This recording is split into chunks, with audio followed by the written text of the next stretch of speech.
3. ಬಡತನದ ಬಡಬಾಗ್ನಿ. ಚೆನ್ನಣ್ಣ ವಾಲೀಕಾರ.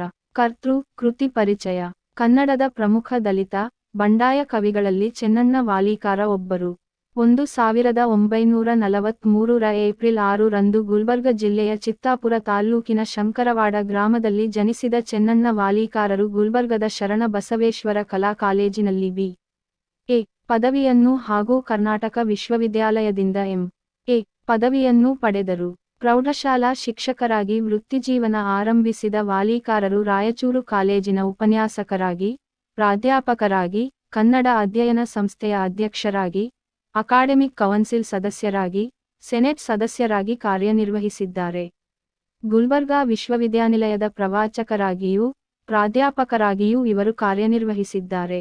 ಸುಮಾರು 50ಕ್ಕೂ ಹೆಚ್ಚು ಕೃತಿಗಳನ್ನು ಪ್ರಕಟಿಸಿದ ಹೆಗ್ಗಳಿಕೆ ವಾಲೀಕಾರರದು.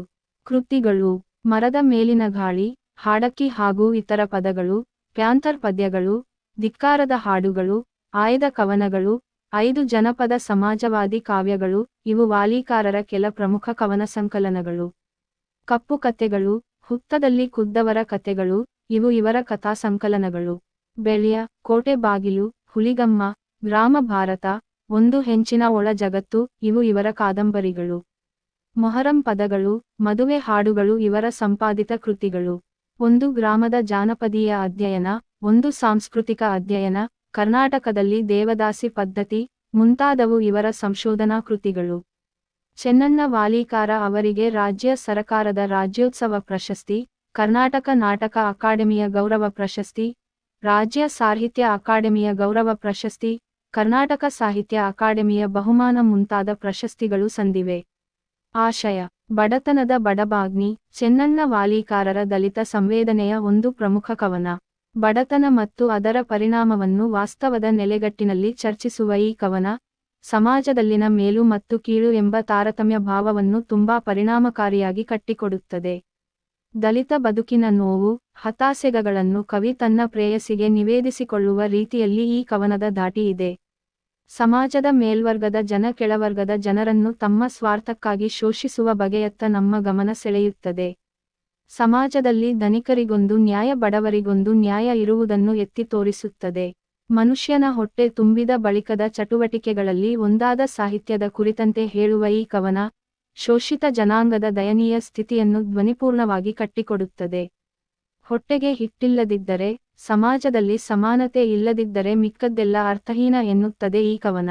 ಬಡತನದ ಪರಿಣಾಮವನ್ನು ಕುರಿತು ಚರ್ಚಿಸುವ ಈ ಕವನ, ಭ್ರಮೆಗಳಲ್ಲಿ ಬದುಕುವುದನ್ನು ಬಿಟ್ಟು ಬೆವರು ಸುರಿಸಿ ದುಡಿಯಲು ಕರೆ ಕೊಡುತ್ತದೆ.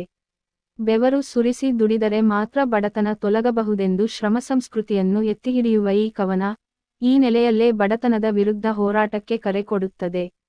ಸರಳಾನುವಾದ. 1. ಬಡತನದ ಬಡಬಾಗ್ನಿ ಎದೆಯಲ್ಲಿ ಎದ್ದಿರುವಾಗ, ನಿನ್ನ ಬಳಿಗೆ ಬರಲು ಹೇಗೆ ಮಾಡಲಿ? ಬದುಕು ಇಷ್ಟಿರುವಾಗ, ಘೋರ ಹುಟ್ಟಿ ಬರುತ್ತಲೇ ಇಲ್ಲ. ನಾವು ದೂರವಿರಲು ಇದುವೇ ಕಾರಣ. 2. ನಿನ್ನನ್ನು ಕಂಡಾಗೊಮ್ಮೆ ನನ್ನ ಮರುಳು ಕಾಡೆಲ್ಲ ಶಾಂತ ಸಾಗರವಾಗಿ ನರ್ತಿಸುತ್ತದೆ. ಹಗಲು ರಾತ್ರಿ ಚಿಂತೆಯ ಚಿತೆಯಲ್ಲಿ ಚುರುಗುಡುವ ನನ್ನಾತ್ಮ ಕಳವಳಿಸುತ್ತದೆ. 3. ಪ್ರೀತಿ ಪ್ರೇಮಿಸಲಿಕ್ಕೆ, ಮನುಷ್ಯನಾಗಿರಲಿಕ್ಕೆ ಕೀಳುತನ ಅತ್ಯಂತ ನೀಚಸ್ಥಾನ. ಹೀನತನ, ಬಡತನಗಳಿದ್ದಾಗ ಅದು ಹುಳುಶಕ್ತಿಯೇ? ಹೀಗಿರುವಾಗ, ಜೀವಗಾನ ಹೇಗೆ ಪುಟಿದು ಬರುವುದು? 4. ಬಡತನದ ಬವಣೆಯಲ್ಲಿ ಪ್ರೇಮಕ್ಕೆ ಅರ್ಥವೇ ಇಲ್ಲ. ಮೋಡ ಬಂದರೆ ಭೂಮಿ ಹಸಿರು ಹಸಿರಾಗುತ್ತದೆ. ಹೊಟ್ಟೆಗೆ ಹಿಟ್ಟಿಲ್ಲದಿದ್ದರೆ ರಟ್ಟೆಗೆ ಬಲ ಬರುವುದು ಹೇಗೆ? ಮಳೆ ಸುರಿದಾಗಷ್ಟೇ ಚಿಗುರು ಚಿಗುರು. 5. ಕತೆ, ಕಾವ್ಯ, ಕಾದಂಬರಿ, ನಾಟಕ ಇವೆಲ್ಲ ಪ್ರೇಮ ಸೋತ ಜೀವಿ ಬರೆದ ಹೃದಯಗೀತೆಗಳು. ಅದರಂತೆ ನಮ್ಮದಿರಲೆಂದು ಬಯಸುವ ಹೊತ್ತು ಬೆಂದು ಪ್ರೇಮಗಾಥೆಯಾಗುವುದಷ್ಟೇ. 6. ಕಳ್ಳರ, ಸುಳ್ಳರ, ನೀಚರ, ಅಧಮರ, ಕಾಮಕೇಳಿಗೆ ಜಯವೇಕೆ ಹೇಳಿ? ಲೈಲ ಮಜನುವಿನಂತೆ ಶುದ್ಧ ಪ್ರೀತಿ ನಮ್ಮದಿರುವಾಗ ಸೋಲೇಕೆ ಹೇಳಿ? 7. ಸತ್ಯ ಸಂಗತಿ, ಹಣ, ಸಂಪತ್ತು, ಅಧಿಕಾರಗಳನ್ನು ಮುಚ್ಚಿಟ್ಟು ಹೇಳಿದ್ದಕ್ಕೆ ಇಂಥ ಗೋಳು. ಪ್ರೇಮ ಪರಮಾತ್ಮ ಸ್ವರೂಪಿ, ಆಕಾಶ ಮಲ್ಲಿಗೆ ಎಂದು ಹೇಳಿದ್ದಕ್ಕೆ ಮನಬಾಳು, ಬಾಳು ಬೋಳು. 8. ಯಾವ ಕಾಲಕ್ಕೂ ಜಗ ಉಳ್ಳವರಿಗೆ ಬಾಗಿದೆ. ಅವರು ಮಾಡಿದುದೆಲ್ಲ ಚೆಲುವು. ಅದಕ್ಕಾಗಿಯೇ ಹೇಳುವುದು ಹಣ ಗಳಿಸೋಣವೆಂದು. ಇಲ್ಲದಿದ್ದರೆ ನಮದೆಲ್ಲ ಹೆಣ. 9. ಪ್ರೇಮವೇ ಪರಮಾತ್ಮವೆಂದು ಹೇಳುವ ಜನವೇ ನಮ್ಮನ್ನು ಕೊಂದದ್ದು ಏಕೆ? ಬದನೆಕಾಯಿಯ ತತ್ವ ಬದುಕಿನಲ್ಲಿ ಇದ್ದದ್ದಕ್ಕೆ ಬಸವ ಮೇಕೆ, ಬಸವಣ್ಣ ಎಂಬ ಆಡು ಸಾಯಲಿಲ್ಲವೇ? 10. ಸತ್ಯಮೇವ ಜಯತೆ ಎಂದು ಹೇಳಿರುವಾಗ, ಸತ್ತ ಮೇಲೆಯೇ ಜಯವೆಂಬುದನ್ನು ತಿಳಿ. ಜನಕ್ಕೆ ಹೀಗೆ ಹೇಳಿ ಹೋದುದರಿಂದಲೇ ಅವರ ತಳಿ ಸಾಯಲೇಬೇಕು. 11. ಯಾವ ಕಾಲಕ್ಕಾದರೂ ಬಲವಂತನಿಗೆ ಜಯ. ಇತಿಹಾಸ ಹೇಳುವುದು ಇದನ್ನೇ. ಬಲವಂತಾಚ ಪೃಥ್ವಿ, ಬಲವಂತನಿಗೆ ಪೃಥ್ವಿ ಅಥವಾ ಬಲವಂತನೇ ಪೃಥ್ವಿಯ ಒಡೆಯ. ಅದಕ್ಕಾಗಿಯೇ ಓ ಪ್ರೇಮವದನೆ ಎದ್ದೇಳು. 12. ನಮ್ಮ ಜನಕ್ಕೆ ಮುಂಜಾನೆಯಾದರೆ ಸಾಕು, ಪ್ರತಿನಿತ್ಯ ಹೊಟ್ಟೆ ಭೂತದ ಚಿಂತೆ, ಪ್ರತಿಮುಖವನ್ನು ನೋಡುತ್ತ ಕೆಲಸ ಕೇಳುವ ಚಿಂತೆ. ಈ ದುರಂತ ಈಗಲೂ ಸತ್ಯ. 13. ಹೆಬ್ಬೆಟ್ಟಿನ ಗೆಣೆಯರೇ ನಾಯಕರಾಗಿರುವಾಗ ಏನು ಮಾಡಬಹುದು ಹೇಳು. ಊರ ಶ್ರೀಮಂತರ ಕುಣಿತಕ್ಕೆ ಕುಣಿಯುವಾಗ ಏನು ಮಾಡಬಹುದು ಹೇಳು. 14.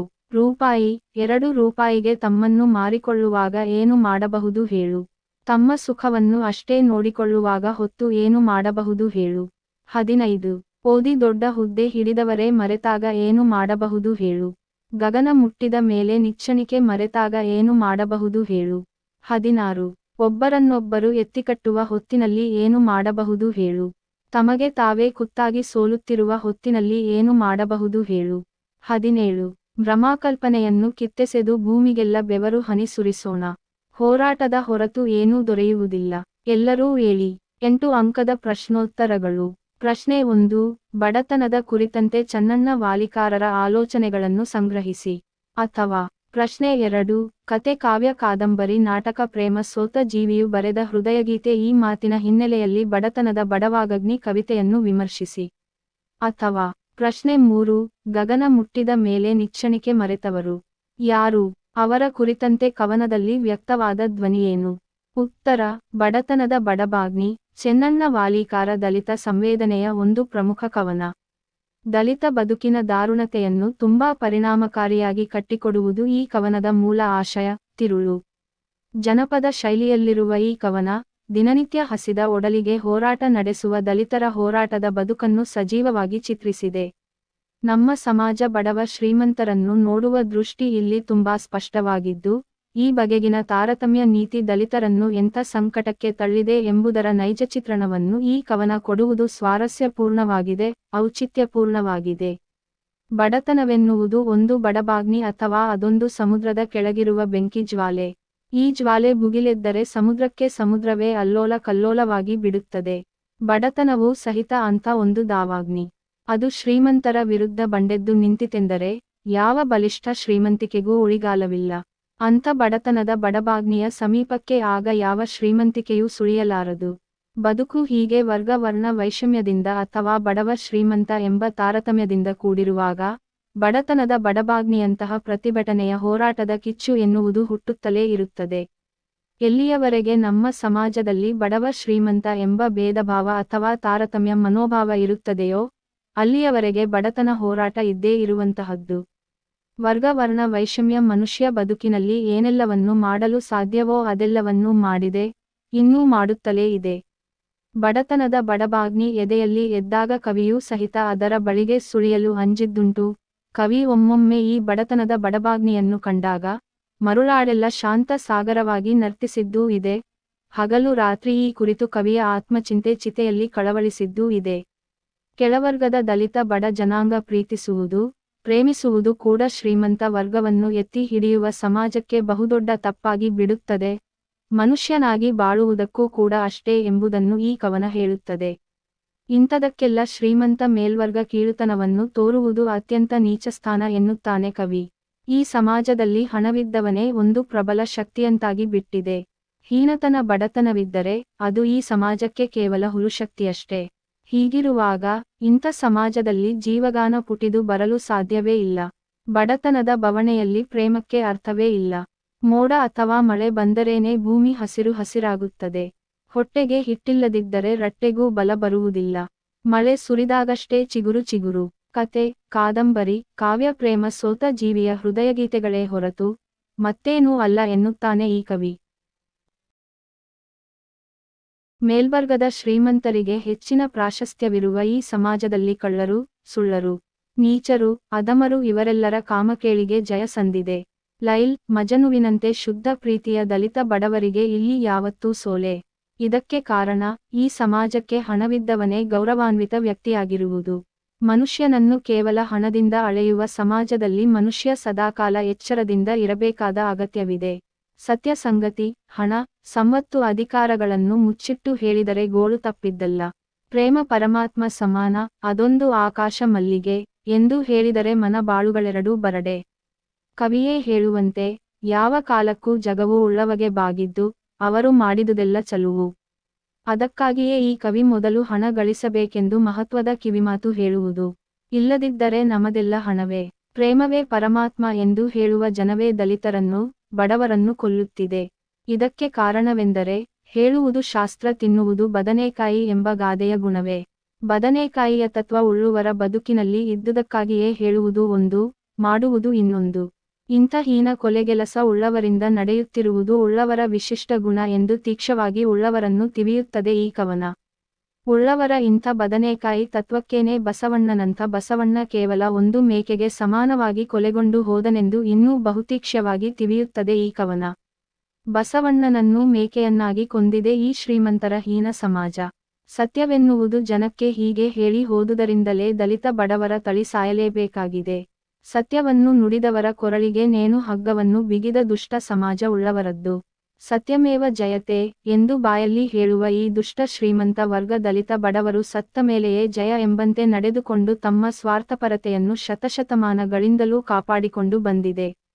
ಅಂತೆಯೇ ಈ ಕವಿಯೇ ಹೇಳುವಂತೆ, ಯಾವ ಕಾಲಕ್ಕುಂಟು ಬಲವಂತನಿಗೆ ಜಯ. ಇತಿಹಾಸ ಹೇಳುವುದು ಇದನ್ನೇ.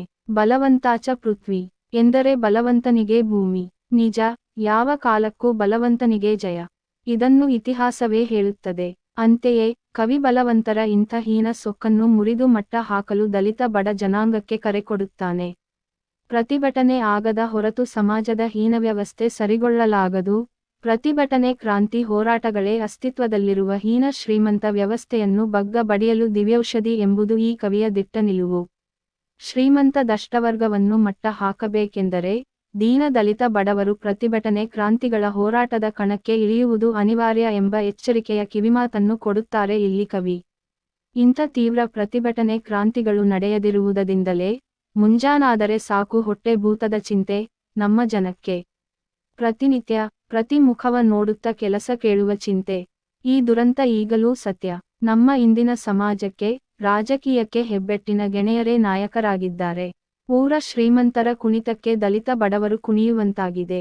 ಅವರು ರೂಪಾಯಿ, 2 ರೂಪಾಯಿಗೆ ತಮ್ಮನ್ನು ಮಾರಿಕೊಳ್ಳುವಂತಾಗಿದೆ. ಶ್ರೀಮಂತರದು ತಮ್ಮ ಸುಖವನ್ನಷ್ಟೇ ನೋಡಿಕೊಳ್ಳುವ ಸ್ವಾರ್ಥಪರ ಹೀನ್ಬುದ್ಧಿ. ಓದಿ ದೊಡ್ಡ ಹುದ್ದೆ ಹಿಡಿದವರದು ಇದೇ ಹೀನಕತೆ. ಗಗನ ಮುಟ್ಟಿದ ಮೇಲೆ ನಿಚ್ಚಣಿಕೆ ಒದ್ದು ಬಿಡುವುದು ಇವರ ಗುಣ. ಶ್ರೀಮಂತ ಜನ ಹಾಗೂ ಕಲಿತ ಜನ ಮೇಲಕ್ಕೆ ಅಥವಾ ಗಗನಕ್ಕೆ ಏರುವ ತನಕ ದಲಿತ ಬಡವರನ್ನು ನಿಚ್ಚಣಿಕೆಯಾಗಿ ಮಾಡಿಕೊಳ್ಳುತ್ತಾರೆ. ಏರಿ ಮುರಿದ ಬಳಿಕ ಅದೇ ಕಾಲಿಂದ ಜಾಡಿಸಿ ಒದೆದು ಬಿಡುತ್ತಾರೆ. ಹೀಗಿರುವಾಗ ಬಡವರು, ದಲಿತರು ಇನ್ನೇನನ್ನೂ ಮಾಡಲು ಸಾಧ್ಯವಿಲ್ಲ. ಆಗ ಉಳಿದಿರುವ ಕೊನೆಯ ದಾರಿಯೆಂದರೆ ಹೋರಾಟ ಒಂದೇ.